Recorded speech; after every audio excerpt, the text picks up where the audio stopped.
countries. Roy is working out on the Pathways program, which challenges the speaker to take a serious topic and develop it with personal experiences.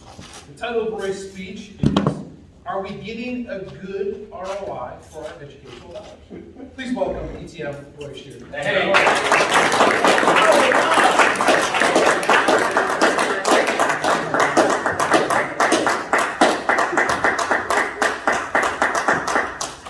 No, we're not. All right, how's it going? Oh. Are we getting a return on investment in our educational system? Sentinel, a few weeks ago, said in Seminole County, it costs $10,200 per student per year to educate. Okay, $10,200. When I started teaching in 1964, my salary was $5,000. One of my students thought I was overpaid. Nonetheless, now juxtaposing that, and I'm glad that Charlie talked so much about China. In a survey, not a survey actually, a study of world education and who's ranking first through 50. Guess who's number one? China. China. Number 2, Korea. Number 3, England. Guess where the U.S. falls? 20. 27. 27. Wow. 27. Believe that? Yeah. Anyway, so with a show of hands, how many of you have children in our public school system, government school system? How many? Raise your hand. Graduated. Okay. How many of you are satisfied with what your children are getting in our public schools? Raise your hands. Right, nobody. Okay, lunch. There's one. You got kids in school, Benny?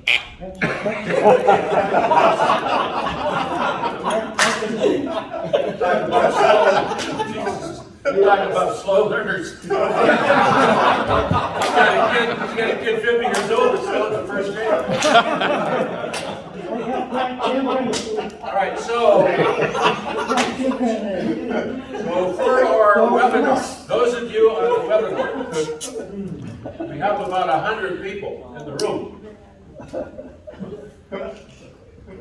60% said they are disappointed with the product. 60%. What is it? So I want to postulate there are 3 reasons why we are failing in education. Great job. Right.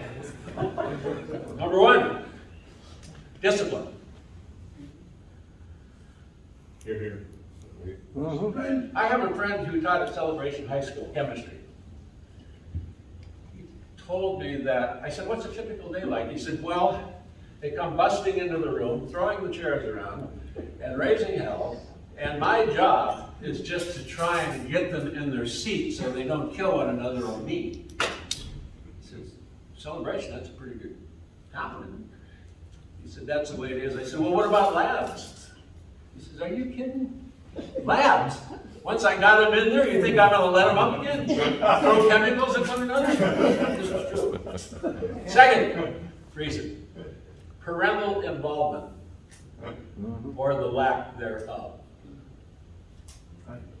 Third reason, students, for the most part, don't have goals.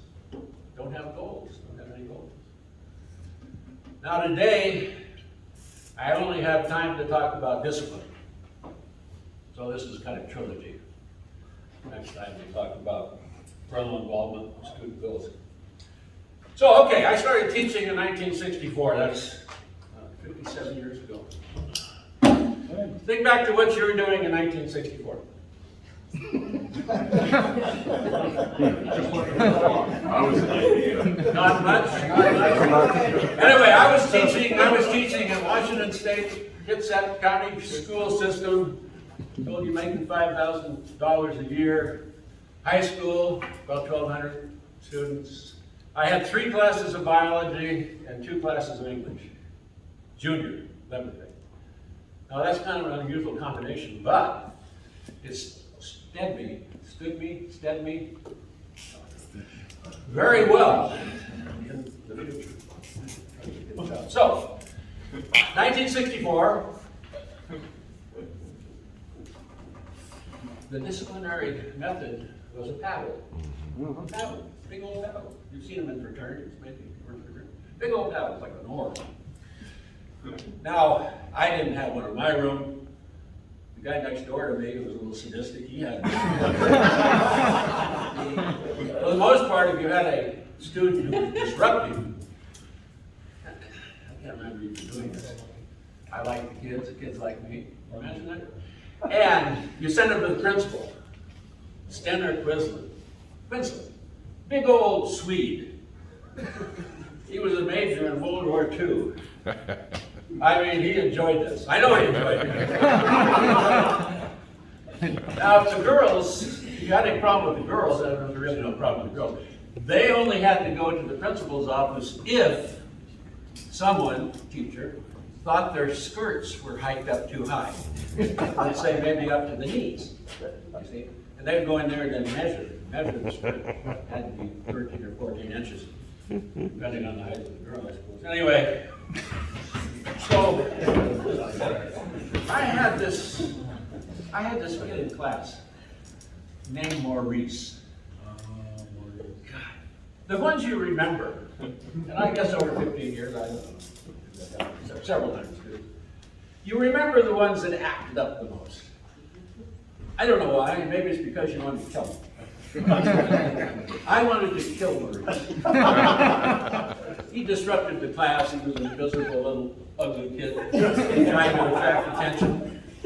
So, oh, you don't like so, do you? SCW. So one day when Maurice had just completely messed up my mind, I said, Maurice, I was in charge of the weightlifting room. They just needed somebody to open the door. The athlete said, I wasn't teaching weightlifting. I'm kidding. And so, you know, there's nothing wrong with so. Being a sign man. It's too much job. Did you ever listen to television? So then they decided to anyway. So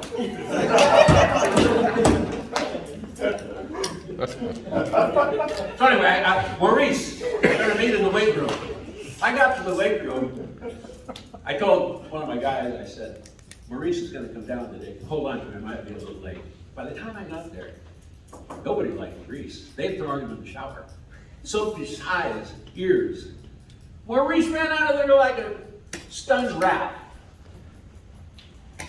Let me finish that story later. Got it.